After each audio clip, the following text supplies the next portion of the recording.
పిల్లలు పేరెంట్స్ మెచ్చిన university సంకల్ Chand Patel university Gujarat.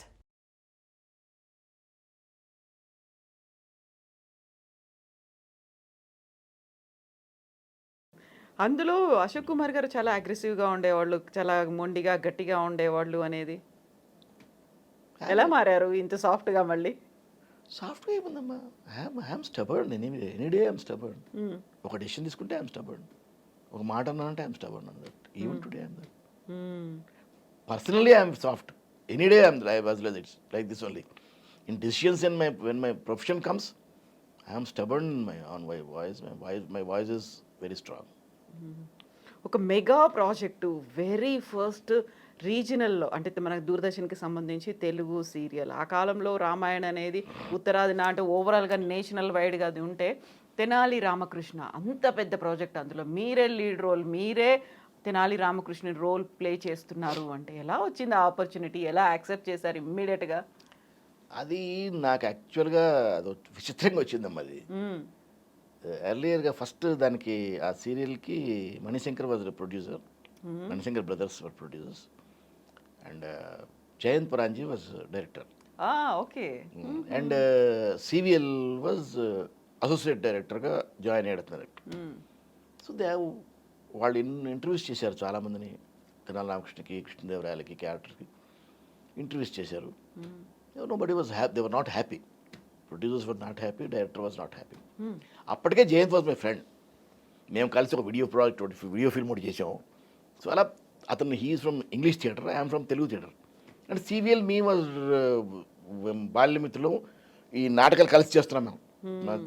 మా చంద్రమౌళి గారి దగ్గర కలిసి నాటకాలు వేసుకునేవాళ్ళం మేము ఇద్దరం. కలిసే ఆర్గనైజేషన్ పెట్టాము, కలిసి నాటకాలు వేసుకుంటున్నాం. మేమందరం ఒక టీమ్గా నాటకాలు వేసుకుంటూ వస్తున్నాం. So CVL was there, Jayant was there, both I know. ఇద్దరు మంచి ఫ్రెండ్స్ నాకు. అండ్ సివిఎల్ గారు అడ్వకేట్ కూడా. సివిఎల్ అప్పటికి అడ్వకేట్ కదా, అప్పుడు కాలేదు. అప్పుడు ఎక్కడ, అప్పటికా అడ్వకేటే ఎస్ఎస్ఎస్, అప్పటికి అడ్వకేట్ అయ్యాడు. అయితే ఇద్దరం అడ్వకేట్స్ మళ్ళీ ప్రాక్టీస్ కూడా కలిసి చేస్తున్నాం. కోర్టులో కలిసి నాటకాలు వేస్తున్నాం. We were together. సో అప్పటికే మా ఫ్రెండ్షిప్ ఇప్పుడు టూ డికేట్స్ ఫ్రెండ్షిప్ అది. అప్పటికే చిన్న చిన్న పిల్లల ఫ్రెండ్స్ మేము. ఓకే. సో అక్కడి నుంచి అక్కడ అవ్వకపోయేసరికల్లా వాళ్ళు మణిశంకర్ అడిగాట, సార్ క్యా హై బాస్ కోయి భీ నహీ మిల్ రహా క్యా కరే అంటే అప్పుడు చెప్పాట, నైరే एक आदमी है थिएटर करता है हमारे साथ, but he will not come for auditions. మనకు కొంచెం థియేటర్లో ఉన్న వాళ్ళకి చిన్న పొగరు ఉంటుంది. అప్పుడు అందులో ఫ్లరిషింగ్లో ఉన్న థియేటర్లో అనేసరికి ఆ చిన్న ఈగో ఉంటుంది, ప్రతి థియేటర్ వాడికి ఉంటుంది. అంటే వాడు ఆడిషన్ మాత్రం వాడు రాడు, but he's a good artist. That I know. నువ్వు వాడిని చూడు, మనిషి నచ్చితే పర్ఫార్మెన్స్ నాకు వదిలి, I know what he can do. He can definitely deliver the goods. Don't worry about it. But వాడు ఆడిషన్ చేయమని మాత్రం చేయడు, రాడు అంటే లేకే అవసుకోన్నాను. దెన్ అప్పుడు సివిఎల్ నాకు ఇన్ఫార్మ్ చేశాడు, జయంత్ ఫోన్ చేశాడు. ఇద్దరు ఫోన్ చేశారు, సరే తెనాలి రామకృష్ణ कर रहा हूं मैं, टाइटल रोल के लिए we have conducted auditions, we didn't like anybody, मैं तेरे बारे में बोला हूं मैं, they wanted to see you. आता क्या ऑफिस को? వాట్ ఇస్ దర్, వస్తారా అన్న. Then I went to the office రాగానే everybody came out and received me. వెళ్ళి ఇక్కడి నుంచి లోపలికి ఛాంబర్ వెళ్ళే లోపు మణిశంకర్ వాళ్ళు, Jayant we got our hero అనేసరికి వెరీ గుడ్ అన్నారు. Yeah he looks that no we got our hero అని చెప్పి ఇమీడియట్ చెప్పేశారు. ఇమీడియట్గా I signed the agreement, took the advance and came. Immediately on that day. That's how I got that. And very first day, నేను అప్పటికి సినిమాలు చేస్తున్నాను. సరదా చెప్పే కదా, విజయబాయి పండుగ సినిమాలే చేస్తున్నాను, ఇంకెవరు చేయట్లేదు. విజయబాయి పండుగ సినిమా నేను ఒకటి మా ఇంటి మహారాజు అని కృష్ణరాజు గారి బ్యానరు, అందులో చేస్తున్నాను. కృష్ణరాజు గారి హీరో చేస్తుండగా అందులో మహీదర్ అని కెమెరామెన్ ఉన్నారు. ఆయనది సెకండ్ సినిమా అది. సో ఆయనకు నాకు మంచి ర్యాపో ఏర్పడింది ఆ సినిమాలో. ఇక్కడ నాకు ఎప్పుడైతే నేను హీరోగా బుక్ అయ్యానో Shankar and Jayant decided to get a film cameraman.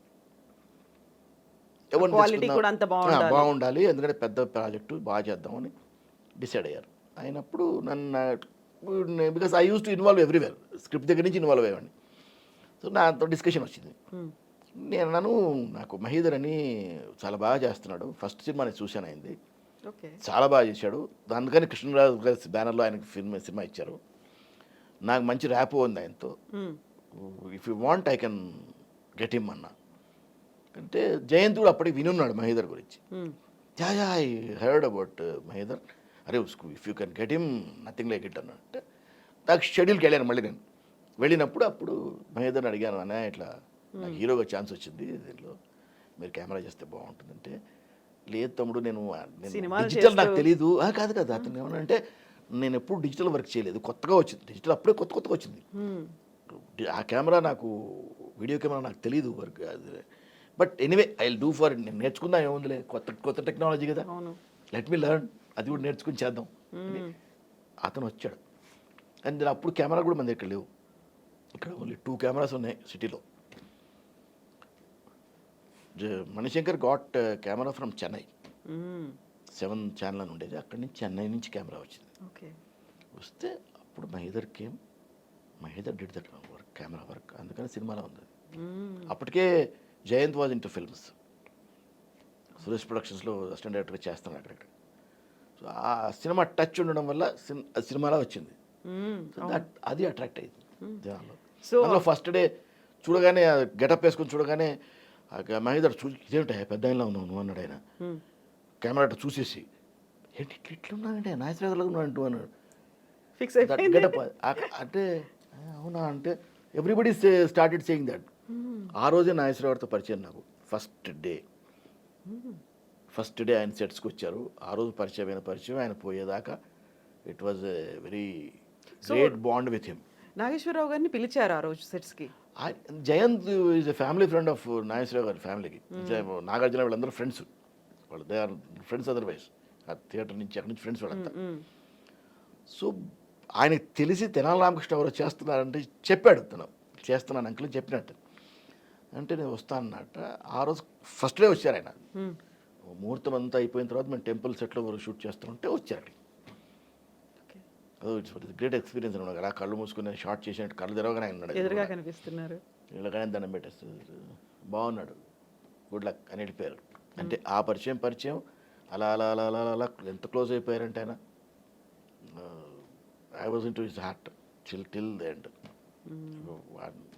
డైరెక్ట్గా హాట్ లైన్ ఉండేది అతను, ఆయనతో ఎప్పుడు కావాలంటే అప్పుడు మాట్లాడేసి వెళ్ళిపోయి మాట్లాడుకోవడానికి ఉండేది.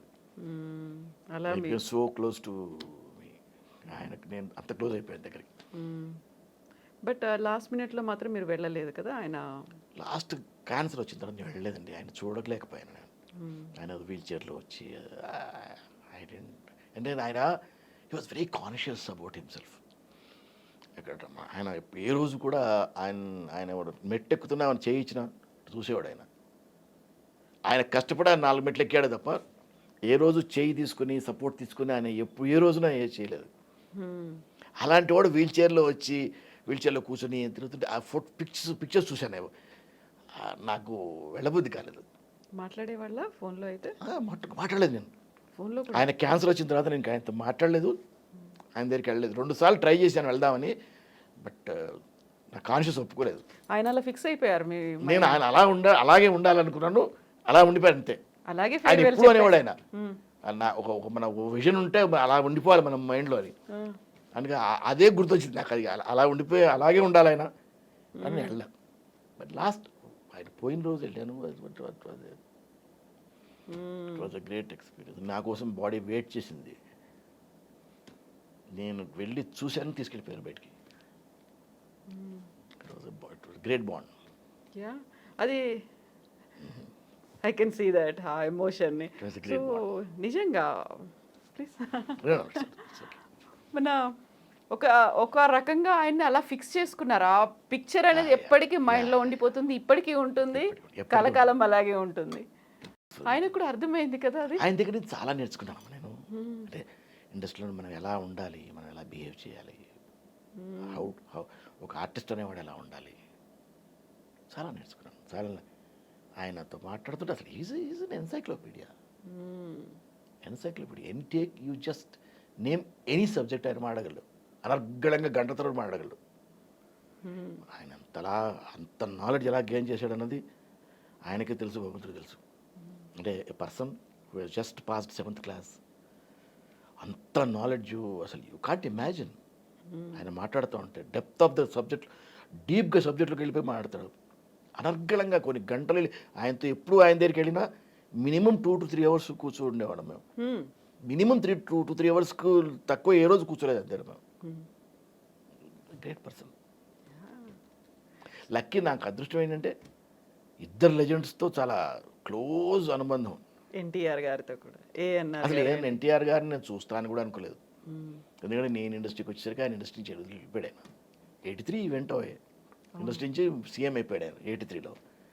సో ఆయనతో యాక్ట్ చేసే ఛాన్స్ లేదు, ఆయన చూసే ఛాన్స్ కూడా లేదు. అంటే ఎక్కడన్నా సీఎంగా ఎక్కడన్నా చూడాల్సిందే తప్ప దగ్గరగా మాట్లాడతామన్న అంటే ఆయనతో మనకేం పని లేదు కదా. ఆయన పాలిటిక్స్కి వెళ్ళిపోతే పాలిటిక్స్లో మనకేం పని, ఆయనతో యాక్టర్గా అయితే కలుస్తాం అక్కడ. పాలిటిక్స్లో మనకి ఏం పని ఉంటుంది మనకి దగ్గరికి వెళ్తానికి. బట్ విశ్వామిత్ర తను కూడా అదే అంటారు చూడండి, మనకి ఏదైనా రాసి పెట్టుంటే తను కూడా అదే అనబోతున్నా, తను కూడా వచ్చేస్తుంది. అలా చాలా జరిగాయి నాకు. తను కూడా వచ్చేసి మన దగ్గరికి వచ్చేస్తుంది ఎత్తుకుంటూ. అలాగా విశ్వామిత్ర నాయక కోసం తీశాడు ఆయన. ఎందుకంటే లేకపోతే ఆయనతో నేను యాక్ట్ చేసే ఛాన్స్ లేదు. అవును. తమ అదృష్టం ఏమిటంటే ఆయన యాక్టింగు, ఆయన బ్యానరు, ఆయన డైరెక్షన్ 3 నేను ఎంజాయ్ చేశాను ఆయనతో. అందులో మళ్ళీ మీరు దేవేంద్రుడు ఆయనకు 1-to-1 విలన్ని. నాకున్న సీనియారిటీతో ఆయనకు 1-to-1 విలన్ క్యారెక్టర్ చేశాను నేను. ఆయన ఒప్పుకోవడం గొప్ప విషయం, నేను చేయడం గొప్ప విషయం కాదు. ఆ క్యారెక్టర్కి ఆయన నన్ను సెలెక్ట్ చేసుకోవడం అనేది, నన్ను నమ్మి సెలెక్ట్ చేసుకోవడం అన్నది గొప్ప విషయం. సో అప్పటికే మీరు తెనాలి రామకృష్ణ చేశారు, నారదుడిగా యాక్ట్ చేశారు, ఆ తర్వాత దేవేంద్రుడు అయ్యారు. నారదుడు చేయలేదు అప్పటికి చేయలేదు. 89కే ఇది 88-89 కదా. నేను 90 తర్వాత నారదుడు రెగ్యులర్ అయ్యాను. 90 ముందు నారదుడు చేయలేదు. 90 తర్వాత ఫస్ట్ ఒక సింగిల్ ఎపిసోడ్లో చేశాను. So everybody said looking good in Narada అన్నాడు. ఓకే అనుకున్నాం, వదిలేసాను. Again then I started my ఎగ్జాక్ట్గా నారదుడు కెరియర్ నేను చెప్పాలంటే జైవీర్ హనుమాన్ హిందీ పద్మాలయ, అందులో రెగ్యులర్గా నారదుడు స్టార్ట్ చేశాను. చేసి వాళ్ళ దగ్గరే నేను కాంట్రాక్ట్లో నేను 2 సీరియల్స్ చేశాను వాళ్ళకు. అందులో ఒకటి కృష్ణ తులాభారం చేశాను, అందులో మళ్ళీ నారదుడు చేశాను. ఆ తర్వాత ఈటీవీకి వచ్చాను, శివలీల. శివలీల అక్కడి నుంచి నారదుడు ఎక్కడ నారదుడు అయినా వాళ్ళ దాంట్లోనే దాదాపు 2 హిందీ సీరియల్స్, 4 తెలుగు సీరియల్స్ చేశాను పద్మాలయలోనే నారదుడుగా. సో ఎన్టీఆర్ గారితో వర్క్ ఎక్స్పీరియన్స్, స్క్రీన్ షేరింగ్ అనేది ఎలా ఉండేది? లొకేషన్ గ్రేట్ ఎక్స్పీరియన్స్ అండి, great experience. Very very very sweet personality, very sweet person, very sweet person. చిన్న పిల్లాడు అంత అంత గ్రేట్ పర్సనాలిటీ కదా. సెట్స్ మీద చిన్న పిల్లాడు. అప్పటికి సూపర్ హీరో అసలు మనకి సీఎంగా చేసిన తర్వాత యాజ్ ఎ సీఎం నేను ఆయనతో వర్క్ చేశాను. అవును, as a CM he was my director. And సెట్స్కి వస్తే he's just an actor, no CM. ఆయన మర్చిపోయాడు, పక్కన పడేసాడు. అండ్ సెట్లో ఎంత ఇన్వాల్వ్మెంట్, ఎంత యాజ్ అ డైరెక్టర్ కానీ యాజ్ అన్ యాక్టర్ కానీ ఇన్వాల్వ్మెంట్, వాట్ ఎ డిసిప్లిన్. వీళ్ళందరూ దేర్ ఆల్ మై టీచర్స్. అందరి దగ్గర నేర్చుకున్నాను. సో ఎలా డైరెక్షన్, యాక్టింగ్ అవన్నీ ఎలా మల్టీ టాస్కింగ్ ఎలా అనిపించేది ఆ టైంలో? లక్కీగా నేను చేశాను మల్టీ టాస్కింగ్. అప్పటికే నేను మల్టీ టాస్కింగ్ ఉన్నాను. నేను నాటకంలోంచి నేను హీరోగా యాక్ట్ చేసుకుంటూ డైరెక్ట్ చేసేవాడిని నాటకాలు. ఆ తర్వాత టెలివిజన్లో కూడా చేశాను. ప్లస్ నా సీరియల్స్ కూడా చేస్తున్నాను. అప్పటికి నేను నా ప్రొడక్షన్ స్టార్ట్ చేయలేదు. ప్రొడక్షన్స్ నేను 93 స్టార్ట్ చేశాను. ప్రొడక్షన్ హౌస్ 93 స్టార్ట్ చేశాను. బట్ నాటకాల కోసం మీరు కూడా ఒకటి పెట్టుకున్నారు. నాటకాలు డైరెక్ట్ చేసేవాడిని నేను 70కే పెట్టాము. మేము చిన్నపిల్లలుగానే పెట్టాము. అప్పుడు ఇంకా 10th కూడా రాలేము. బహుశా 10thలో అనుకోను ఏదో క్లాస్లో చిన్న పిల్లలుగానే మేము ఆర్గనైజింగ్ స్టార్ట్ చేసి, నేను సిబిలు జీడిగుండ వెంకటరావు ఉండేవాడు, మేము ముగ్గురు ఆర్గనైజింగ్ స్టార్ట్ చేసి మేము నాటకం స్టార్ట్ చేసాం ప్యారలల్గా మా గురుగారితో. ఆయన అనేవాడు ఎప్పుడు ఈడేరా నా కాంపిటీషన్ అనేవాడు. అలా ఇట్స్ ఎ గ్రేట్ థింగ్. నా రామారావు గారు గ్రేట్ పర్సనాలిటీ. అందుకే పెద్దవాళ్ళు అయ్యారు వాళ్ళు. అంత ఈజీగా అవ్వలేదు పెద్దవాళ్ళు వాళ్ళు. అంత గొప్పగా లెజెండ్స్ అయ్యారు అంటే అంత సింపుల్గా లెజెండ్స్ అవ్వలేదు వాళ్ళు. ఆల్ టైమ్ గ్రేట్స్ అంతే. దే హ్యావ్ పొటెన్షియల్ ఉంది వాళ్ళకి, అవి అయ్యే పొటెన్షియల్ ఉంది కనుకనే అయ్యారు. అండ్ ద కమిట్మెంట్, వాళ్ళ discipline, the interest on their profession, దాని మీద డివోషన్, ప్రొఫెషన్ మీద డివోషన్ సంథింగ్ డిఫరెంట్. చాలా తక్కువ మందిలో కనిపిస్తుంది. నారదుడి క్యారెక్టర్, నారదుడు అనగానే కలహ భోజుడు, కలహ ప్రియుడు ఇవన్నీ అంటూ ఉంటారు. బట్ నారదుడిని నిజంగా భక్తుడికి భగవంతుని మధ్యలో చేర్చేది, ఏం చెయ్యాలో ఏం చేయకూడదు ఇవన్నీ అయినప్పుడు కూడా ఆ కాయిన్ చేయడం మాత్రం కలహ భోజుడు, కలహ ప్రియుడు అనేది. సో అశోక్ కుమార్ గారు అలా ఉంటారా, ఎంటైర్లీ డిఫరెంట్ క్యారెక్టర్ అసలు? అంటే క్యారెక్టర్ పరంగా అలా ఉండాలి కదమ్మా, బయట ఉండకూడదు. బయట ఉండకూడదు నిజంగా. బయట కూడా actually it's great character. Nageswara Rao గారు, నేను ఆయన్ని ఫాలో అయ్యాను. అంటే నేను నారదుడు చేయడం అన్నది నాగేశ్వరరావు గారిని ఫాలో అయ్యాను నేను. అందుకని నేను నారదుడు చేస్తే హీరోయిక్గా ఉంటుంది.